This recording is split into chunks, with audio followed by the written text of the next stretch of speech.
அவனை ஏகத்தான் சொல்லி இல்ல சொல்லுங்க. அதுதான் வலை எட்டி குதிச்சு பிடிக்கிறதுக்கு வந்துக்கிறாங்க. ஒன்னும் பிடிக்கலையாமா. மகன் போன உடனே ஓடிட்டேன்.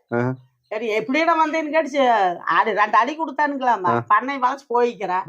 போய் அவன் எங்கடா அங்க ஓடன்னு கேட்டு, ஆனா செருப்பு விட்டுட்டு எட்டி குதிச்சு வந்தானுங்கோ அப்படின்னு அவனே சொன்னானுங்களாமா. அவனே திருந்திட்டேன்னு அவன் நாதசே சொல்லிக்கிறான்.